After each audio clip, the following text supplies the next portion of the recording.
Good morning guys. Ayan, magluluto na ang lola nyo. Ating gagawin pong gulay. Gayaan pong gawin namin tong gulay guys. Ng binaba. Ayan. Binaba para masarap.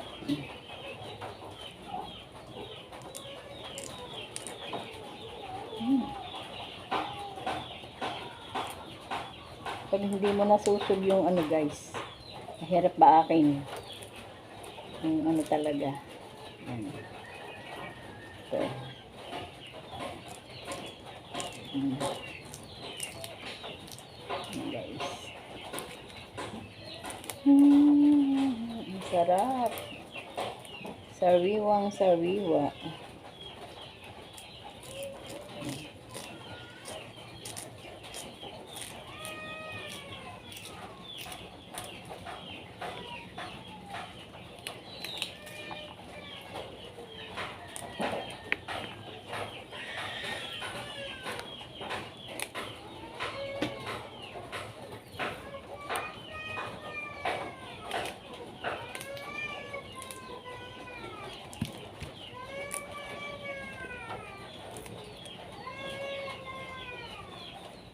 Baba. Bawal ang may naiyak na bata.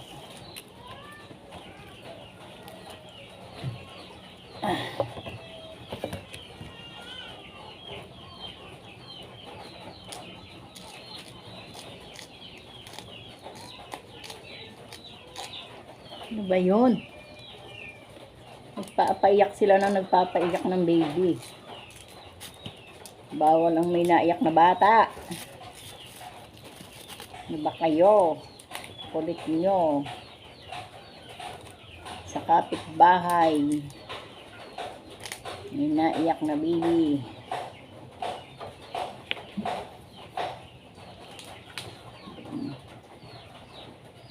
Ay, ang sarap.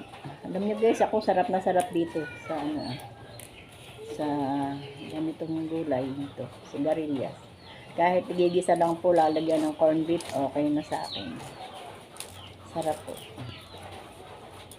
Diba guys? Sarap. Dadala ko nga po ng gulay yung mga anak ko doon sa kabilang barangay. Namimitas ako.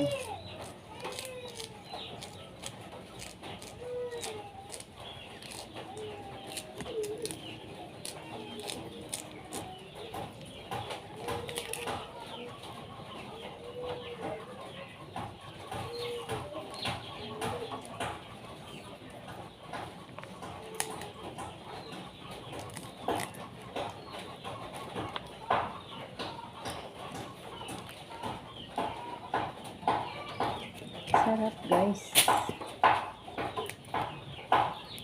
Baka maging ano na, sigarilyas na lahat. Alam niyo guys, kaya ano dadagdagan ko po yung aking gulay kasi dadalhan ko po yung aking anak ng ulam na luto. Kasi hindi po kasi mahilig maggulay yung manugang ko, ay alam niyo ang mga anak ko ay lumaki sa gulay. Kaya hinahanap-hanap nila. Pag dinadalang ko po ng lutong ulam, ito yung tuwa po yun.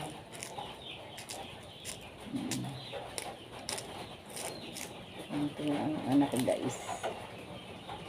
Meron pa pala akong hindi nabili guys na ricado. Bibili ako ng kamatis. Masarap na may kamatis. Ang gulay. Lagi okay lang kahit walang kamatis. Kasi pag may kamatis ay mabilis kumasin.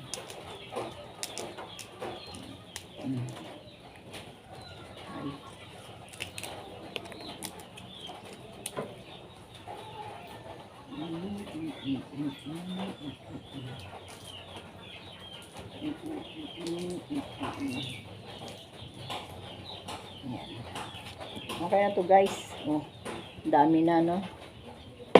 Diba? Tapos, ito munang talong.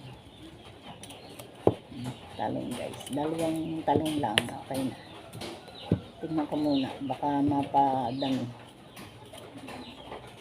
1, 2, 3, 4. Ay, puso.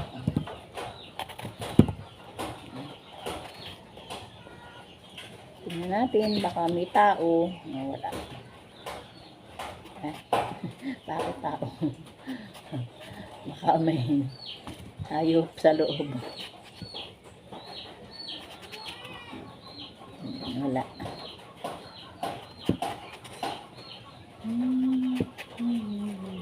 Wala guys. Isa. Ayan.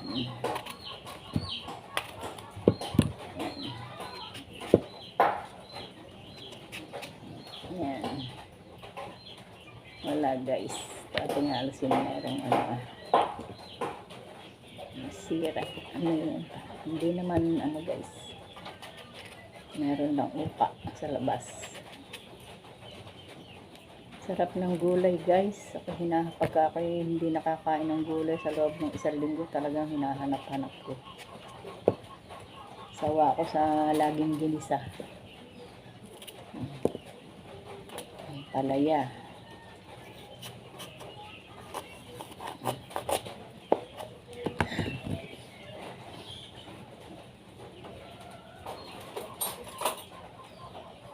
Alam niyo guys, kung minsan ay ako ay nag-menos sa pagluluto, ginagawa ko, dadamihan ko. Sabi nung anak ko, ano ba yan nanay? Pag nagluto ka, ulam natin ng tanghalian, ulam natin ng hapunan, ulam pa uli sa almusal. Nagreklamo na yung ang dami ko rin magluto ng ulam. Abot na kita nyo naman guys, di ba kakaunti naman yung niluluto ko, pero kasi yung aking mga anak, mga apo, tamad kumain ng maraming gulay. Kumakain man sila pero pa tikim-tikim lang. Hindi tulad ko, talagang ginagawa kong kanin yung gulay. Pag maraming gulay, kaunti lang nakakain kong kanin. Yung aking mga apo, tulad to, ang palaya, pag nakakain ng 1 peraso, 2, okay na sa kanila. Yun na lang, gusto nila yung laman. Kung may lagay na karne, yung karne ang kanilang pinipili. Ay, ang lola nyo, sanay sa gulay. Lalo yung aking mga anak, ganun din. Yung aking mga apo lang ngayon na maarte. Hindi sinanay sa bagay. Ako rin ang masisisi, sabihin ng anak ko, sa inyo lumaki yan sabihin ng aking mga anak. Ba't hindi tinuruan kumain ng gulay? Oo nga naman, ewan ko ba? Sa akin naman lumaki yung mga batang yan guys. Ako nag-alaga niyan simula nung ianak ng ina. Nag-apply na ng trabaho yung ina. Ako na ang nag-alaga. Ewan ko ba kung ba't, ang hirap kasi nilang turuan. Ang hirap turuan sa pagkain ng gulay.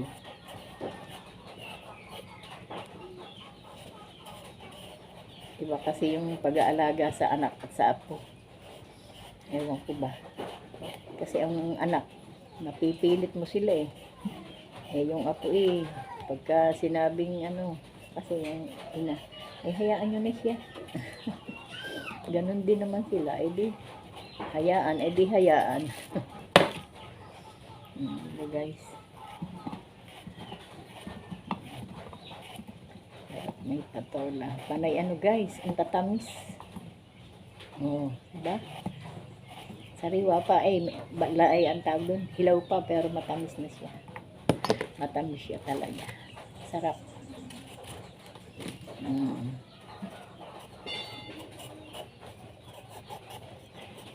Yan. At mapapahaba na naman yung aking video guys.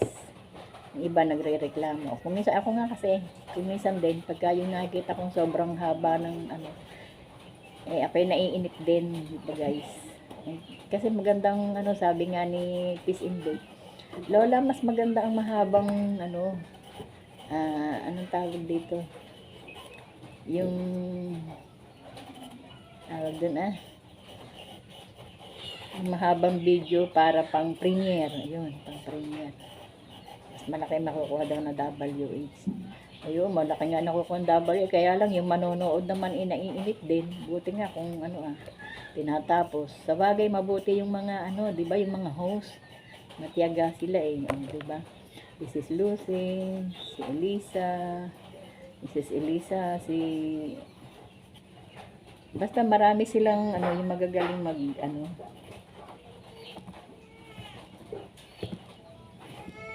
dami nila si Mrs. Ellie.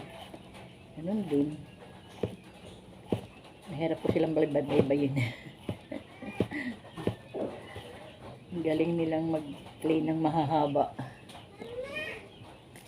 Ay, baka kung hindi ko mabanggit lahat magtampo pa. Hayaan mo na.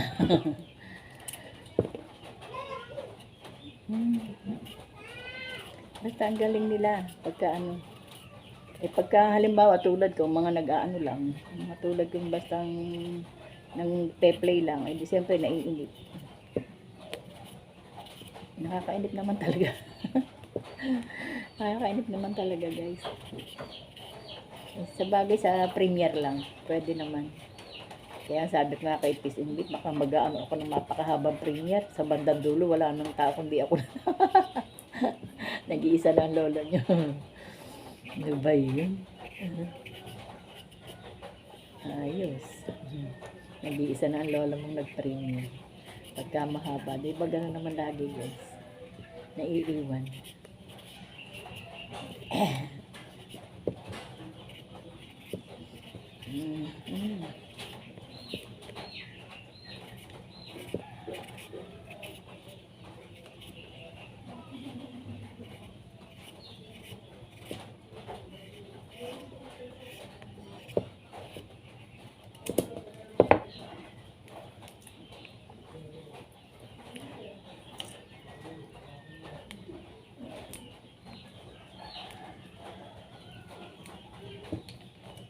Merong guys, malalim ang ng balat.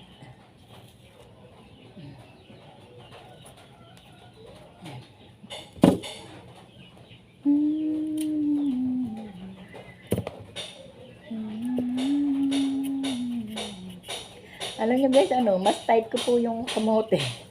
Hindi ko masyadong tight kasi ang kalabasa. Mas tight ko po yung kamote. Yung lasa niya. Kasi sa kalabasa. Sa kalabasa, sumasawa ako. Pero dito sa kamote, hindi guys. Kaya pag ako nagugulay, mas tight ko yung kalabasang ilagay. Ay, yung kamote. Kahit kamote lang o kaya malunggay, okay na sa akin. Hindi ba ganun sa sa kalabasa. Okay lang ang kalabasa tsaka malunggay, okay din. Pero pag pinapili nga ako ng kalabasa tsaka yung kamote, mas tight ko ang kamote. Sa kalabasa.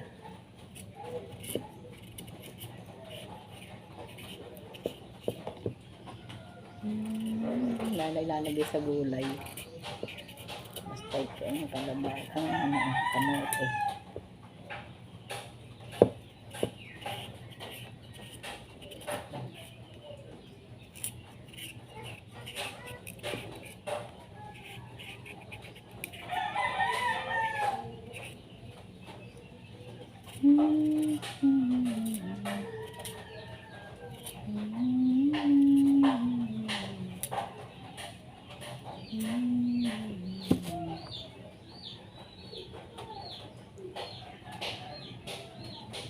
Tinitikman ko guys yung patulang, hindi ko kasi natikman yung isa. Baka mapait. Naku, patay tayo dyan.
Yan.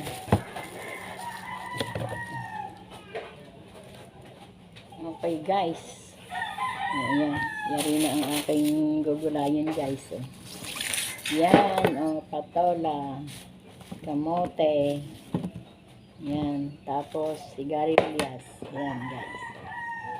Okay. Masarap yan pag napagsama-sama.